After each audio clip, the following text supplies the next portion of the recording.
अब चल रहा है ये कार्य जगत है, इसका नाम क्या है? कार्य जगत। कार्य जगत चलता रहेगा, चलता रहेगा, चलता रहेगा। कार्य जगत में पेड़ पौधे, नदी नाले, कीट पतंग ये सब दिखाई देंगे। और जब कारण जगत होगा कुछ भी नहीं दिखाई देगा, उसका नाम प्रलय अवस्था होती है। किंतु तीन चीजें सदा रहती है।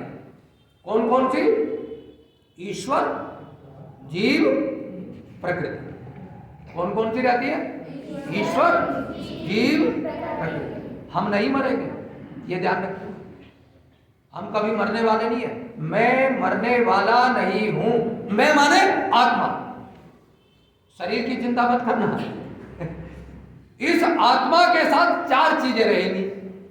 कौन कौन सी? मन, बुद्धि, चित्त, अहंकार। मन क्या है? मन के अंदर अरबों खरबों, माने जिनकी गिनती गिन ही नहीं सकते, कोई गिनती नहीं है। तब का ज्ञान, विज्ञान सब कुछ इस मन में विद्यमान है। कहां पर विद्यमान है? मन में। कौन सा काल विद्यमान है? भूतकाल, भविष्यत काल और वर्तमान। यह किसने बताया? यजुर्वेद। कौन सा वेद बता रहा है? आप लोग एक मंत्र बोलते होंगे सायंकाल को सोते समय, रात में। ये नेदम भूतम भुवनम, बोलो आगे, भविष्यत परिगृहीतम अमृतेन सर्वम। 6 मंत्र है, बोला करो बेटे। हैं वो जो हवन की पुस्तक है ना, उसमें दे रखा है, सोते हुए जो पुस्तक, सोते हुए सोने के जो मंत्र हैं उनमें लिखा हुआ है। ये नेदम भूतम भुवनम भविष्यत परिगृहीतम अमृतेन सर्वम। जिस मन के अंदर भूतकाल, भविष्यत काल, वर्तमान काल अमृत के रूप में रखा हुआ है। अमृत माने कभी भी न मरने वाला। अब इस मन को कैसे पहचाने? क्या करें भाई, बड़ी परेशानी होगी। हमें तो कुछ समझ में नहीं आ रहा है। हमें तो 1 महीने पहले हमने क्या खाया था इसी का नहीं पता है। हमने भट्ट जी से क्या बात की थी 2 वर्ष पहले, मुझे यही याद नहीं है। याद है किसी को? 3 वर्ष पहले आपने किसी के साथ मिलकर के क्या बात की थी, नहीं याद है। किंतु मन में विद्यमान है। आप कहां कहां गए, किस किस से क्या क्या बात की, सब कुछ लिखा हुआ। कब जानोगे इसे? स्वप्न देखे कभी आप लोगों ने? रात को स्वप्न आते हैं सोते? कभी कभी ऐसा भी स्वप्न आता है कि हम सांप की तरह उड़ रहे हैं, मोर की तरह उड़ रहे हैं, आता है ना? कभी कभी आता है कि हम जो है वो हमारे साथ लड़ाई कर रहा है। कभी आता है हमारे पीछे सांप भाग रहा है। कभी आता है हम पानी में डूब गए हैं। कभी आता है दीवार गिर रही है, हम भाग रहे हैं, हम चिल्ला रहे। आते नहीं? स्वप्न आते हैं कभी कभी? नहीं आते? स्वप्न ही नहीं आते? आते हैं? सोते हुए, जागते हुए? हाँ, सोते हुए आते। ठीक है ना? दर्शन कहता है ये जागने वाला भी स्वप्न है। दर्शन की भाषा में एक दर्शन होते हैं ना, योग दर्शन है, वैशेषिक दर्शन, ये दर्शन है ना 6 भारत के। इन दर्शनों का अभिप्राय है, वो बता रहे हैं कि जागते हुए भी आप स्वप्न देख रहे हैं। ये ऐसे है, ये ऐसे, ये है नहीं कुछ भी। ये मेरी पत्नी है, ये मेरे पिताजी है, ये मेरे पति है। अब उससे पूछो ये तेरे पति कब बने? कि मेरे पति 20 साल पहले बने। 20 साल पहले क्या थे? मेरे पति नहीं थे। और 50 साल बाद कहाँ जाएंगे ये मुझे पता नहीं होता। ऐसे ही होता है ना? तुम कहाँ थे, कहाँ पैदा हुए थे, माता पिता कौन थे, ये सब स्वप्न है। इसलिए कुछ आचार्यों ने इस सारे संसार को स्वप्नवत बता दिया। क्या नाम बताया इसका? जगत का नाम बताया मिथ्या। क्या नाम रखा इस जगत का? मिथ्या माने झूठ, है नहीं। हम मान रहे हैं ये मेरा है, बाद में पता लगता है ये मेरा ही नहीं है। मेरा क्या है? मैं मान रहा हूं मेरे बाल है, बड़ा कंघा किया करता था, सारे सफेद हो गए। 20 साल के बाद पता लगेगा ये भी चले गए, उड़ गए, कहां गए पता नहीं कहा। कंघा लगाते लगाते बाल ही साफ हो गए। बहुत अच्छे अच्छे इत्र लगाता था इस शरीर में, बड़ी अच्छी अच्छी साबुन से नहाता था, ये शरीर कहां गया मुझे ही नहीं पता कहां। ऐसे ही होता है ना, सारा संसार मिथ्या घोषित कर दिया उन लोगों ने। किंतु ऋषिवर दयानंद ने 3 चीजों को सत्य माना। नंबर 1 ईश्वर, नंबर 2 जीव, नंबर 3 प्रकृति। प्रकृति माने ये जितना भी जड़ पदार्थ है जिसका उपभोग हम लोग करते हैं, खाना पीना रहना, कपड़े पहनना, चलना फिरना, ये सब ये प्रकृति के अंतर्गत आता है। ये जो शरीर बना है ये प्रकृति से बना है, इसको बनाने वाला ईश्वर है। ईश्वर ने भी कहा एको अहम बहुश्याम। मन नहीं लग रहा था ईश्वर का। अकेले में मन लगता है क्या? अकेले में कमरे में बंद कर दो, आप खाने पीने को भी सामान दे दो, कपड़े पहनने को भी दे दीजिएगा, सर्दियां हैं हीटर भी रख दो, किवाड़ बंद कर दो, रह लोगे? 1 दिन रह लोगे अकेले कमरे में? 2 दिन रह लोगे? 3 दिन रह लोगे? नहीं रह पाओगे। मन में दिक्कत आएगी, मन ये करेगा मुझे खोल दो। कोई भी बड़े आदमियों को भी कर देना, आप छोटे छोटे बच्चे ही नहीं, दादाजी को कर देना 1 दिन कमरे में बंद, कहना दादाजी अंदर कमरे में बंद हो जाओ, वो कहेंगे नहीं। परमेश्वर भी अकेला था। तो कथा आती है एको अहम बहुश्याम। परमेश्वर ने सोचा मैं अकेला क्या करूंगा, बहुश्याम मुझे बहुत हो जाना चाहिए। तो बहुत होते ही प्रजा बन गई, स्त्री बन गए, पुरुष बन गए, हैं, कीट पतंग पौधे नदी नाले सब कुछ बनते चले गए। इसको बनने में शास्त्रों की भाषा में कितना समय लगा? 1 अरब 96, उतना ही वर्ष लगा। ऐसे ही नहीं, एक ही दिन में नहीं बनता है। जब रोटी बनाती है माँ एकदम बन जाती है, उसको भी समय लगता है। गेहूँ होता है, पैदा होता है, फिर वो होता है, फिर उसे सुखाते हैं, फिर पीसने देते हैं, फिर उसका आटा पीसने के लिए भी चक्की चाहिए, चक्की को भी चलाने वाला चाहिए, होता है ना सब चीज़ें। सब चीज बन करके रोटी 1 मिनट में नहीं बनती, 1 घंटे में नहीं बनती, 1 दिन में नहीं बनती। रोटी बनने के लिए भी कम से कम 6 महीने, और 6 महीने भी पत्थर भी बनता है, वो जो पीसता है उसे, वो भी बनता है, उसको पीसने वाला भी बनता है। वो भी छोटा सा बच्चा नहीं होता है, 6 महीने का नहीं होता है, वो भी बड़ा आदमी होता है, पीसता है जो जाकर, ठीक है ना। जैसे रोटी को बनने में बहुत काल लग जाता है, ऐसे ही इस सृष्टि को बनने में भी 1 अरब 96 करोड़ वर्ष लगे। मिट्टी बनी, समुद्र बने, नदी बने, नाले बने, सब कुछ बने। और फिर ऋषिवर दयानंद ने अपने मन के अंदर जाकर के देखा। जो लोग कहते हैं ना कि जब सृष्टि बनी तो क्या बना, पहले बंदर थे, फिर बंदर की पूंछ घिसती चली गई तो क्या बन गए, आदमी बन गए। यह है विकासवाद का सिद्धांत, ठीक है। तुम लोग छोटे छोटे बच्चों एक पुस्तक जरूर पढ़ना बेटे, अपने टीचर से मंगाना, यहाँ अपनी जो आचार्य होगी ना, उस पुस्तक का नाम है वैदिक संपत्ति। क्या नाम है? क्या नाम है? बड़े लोग भी पढ़ना जिन्होंने नहीं पढ़ी। उसमें विकासवाद के सिद्धांत का खंडन किया गया। यह बंदर से मनुष्य कैसे बन गए? वो कह रहे पूंछ की कोई आवश्यकता नहीं थी, पहले अमीबा बना, एक छोटा सा कीड़ा, फिर धीरे धीरे धीरे धीरे उसमें हरकतें हुई और वो बड़ा बनता चला गया, तब हम लोग बन गए। कुछ कहते हैं बंदर से हम बन गए, कुछ कहते हैं जंगली मनुष्य थे और उनसे फिर हम लोग पहले छाल आदि ओढ़ते थे, पत्ते आदि खाते थे और मार करके खा लेते थे पशु पक्षियों को, तब हम बन गए। ये विकासवाद का सिद्धांत है। ऋषि दयानंद या आर्य समाज या वेद इन चीजों को नहीं स्वीकार करता। उसका कहना है कि जब सारी सृष्टि बन गई तो सब युवा पैदा हुए। कैसे हुए? युवा, जवान पैदा हुए।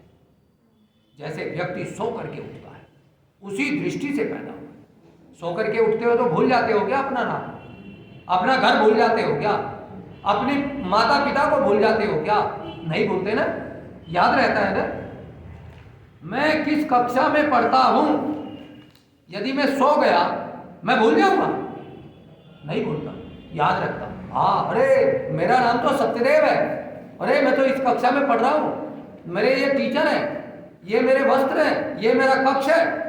जैसे ये स्मृतियां याद रहती है, सृष्टि के प्रारंभ में भी सब युवा हुए, सबको सब कुछ याद था, संबंध याद थे।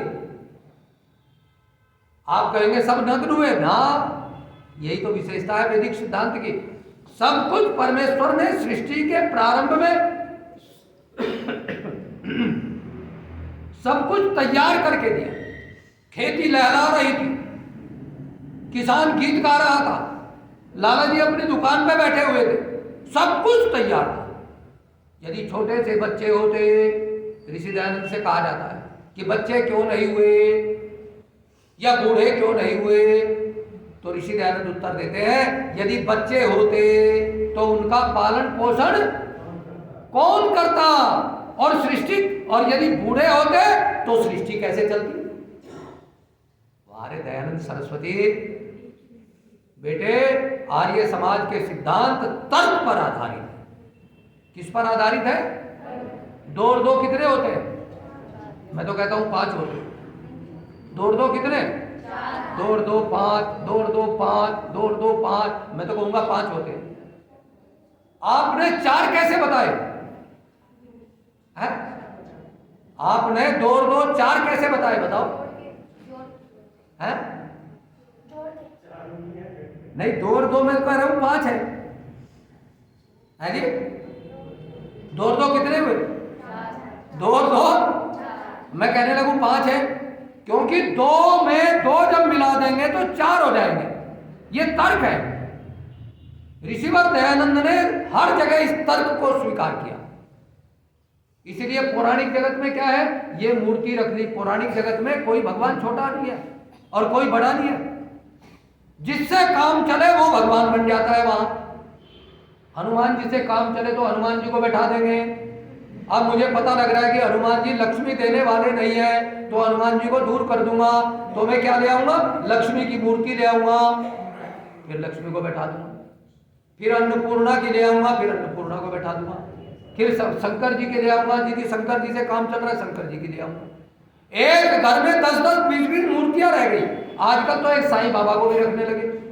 मैंने कहा इसको क्यों रख रखा है? कहने लगे ये हमारी इच्छा पूर्ति करता है। भगवान वो जो इनके अनुसार इच्छा पूरी करे, जो इनके अनुसार, नहीं तो भगवान को भी चेंज कर देते हैं। कुछ लोग ऐसे हैं, उनके लिए भगवान भी कोई महत्वपूर्ण नहीं है, ये ध्यान रख लेना। ऋषिवर दयानंद इस सिद्धांत के मानने वाले सृष्टि से लेकर के आज तक मेरी दृष्टि में पहला आचार्य हुआ जिसने कहा सारे देवताओं का एक ही देव है, उसका नाम परमेश्वर। क्या नाम है उसका? परमेश्वर। इसलिए 20 नाम गिनाए उस परमेश्वर के, और 20 नाम गिना करके भी कहा अनंत नाम है। ईश्वर, सच्चिदानंद स्वरूप, निराकार, सर्वशक्तिमान, न्यायकारी,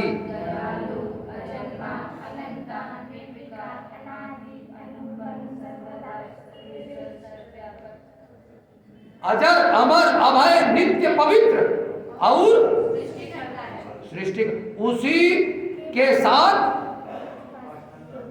उसी की उपासना करनी। 20 नाम गिना करके, सत्यार्थ प्रकाश में भी अनेक नाम गिनाए हैं। ऐसे गिना करके भी वेद का प्रमाण देते हैं। एकम सद्विप्रा बहुधा वदन्ति, एक ही परमेश्वर के अनेक नाम होते हैं, अनेक नाम। माता नाम ईश्वर का नहीं है क्या? माता भी ईश्वर है, पिता भी ईश्वर है। इस तरीके का सिद्धांत यदि किसी ने जगत में स्थापित किया, उसका नाम महर्षि दयानंद सरस्वती। इसलिए बेटे सत्यार्थ प्रकाश जरूर पढ़ना। अब मैं मन की बात बता रहा हूं। इस मन के अंदर अनेक चीजें विद्यमान है। उसी के लिए योग दर्शन बनाया गया। योगस चित्त वृत्ति निरोधा। जैसे जैसे चित्त की वृत्तियां रुकती चली जाती है, ये चित्त खुलता चला जाता है, इसके कपाट खुलते चले जाते हैं। फिर व्यक्ति को आभास हो जाता है तू कहाँ था, किस जन्म में कहाँ था, किसके पास था, तेरे साथ क्या क्या व्यवहार हुआ, तूने कहाँ खाया, क्या पिया, किसके साथ किया। फिर वो बार बार उस काम को नहीं करता है। इसलिए जो महापुरुष लोग होते हैं, ऋषिवर दयानंद जैसे जो मुक्त आत्माएं होती है, वो गृहस्थ में नहीं जाती है, वो कहती है आगे चलिए और आगे काम करना है। समाज का उद्धार परोपकार करना ही मुक्ति का साधन है, ऐसा ऋषिवर दयानंद स्वीकार करते हैं। ठीक है बेटे, महाभारत काल में नहीं थे क्या? नहीं थे, उस समय में भी थे। ये पता नहीं कि कौरवों के साथ थे या पांडवों के साथ। आज भी हम लोग कभी कभी सत्य का पक्ष ले लेते हैं, कभी कभी असत्य का पक्ष लेकर के खड़े होते हैं, कहते हैं हमारे से अच्छा कोई नहीं है इस संसार में। किंतु वेद का सिद्धांत कहता है सत्य के ग्रहण करने और असत्य के छोड़ने में, ये आर्य समाज के नियमों के अंतर्गत वेदों का सार दिया गया है। नहीं सत्यात् परो धर्म, सत्य से बड़ा कोई भी परम धर्म नहीं है। किसी बच्चे ने कोई चोरी कर ली, हो जाती है ना चोरी कभी कभी, है नहीं करते चोरी आप लोग? हमने की थी एक बार क्या हुआ, रसोई में मूंगफली आई, 3-4 बोरी आ गई। अब हम छोटे छोटे बच्चे थे, ऐसे हमने देख लिया मूंगफली आ गई, ताला लगता नहीं था, तो हमने सोचा रात को मूंगफली खानी है। थोड़ी थोड़ी मिलती थी वैसे तो रोज, अब थोड़ी थोड़ी से हमारा क्या हो, हम 3 बच्चे अंदर घुस गए। रात को सारी रात सर्दियों की मूंगफली खाई, खाते खाते जैसे ही दिन निकलने को हुआ हम बाहर आ गए। बाहर आ गए तो एक के लग गए खूनी दस्त। अब खूनी दस्त लग गए तो बीमार, सारी दवा कराई, कब्जे में ना आए, तो अंत में जाकर के मेरठ में भर्ती हो गया हॉस्पिटल में। डॉक्टर ने कहा ये बता तूने क्या खाया था? किसी को नहीं बताऊंगा। उसने कहा जी चोरी से मूंगफली खा ली थी। उसने फिर वैसी दवा दी, आयुर्वेद के डॉक्टर थे, वाजपेयी जी, मेरठ के डॉक्टर है। अब तो शायद पता नहीं है, 35 साल पुरानी बात है। तो व्यक्ति असत्य बोल करके नुकसान उठाता है बेटे। यदि उसी समय बोल देता कि मैंने मूंगफली खाई है, 2-4 थप्पड़ लग जाते, किंतु दवा तो मिल जाती है।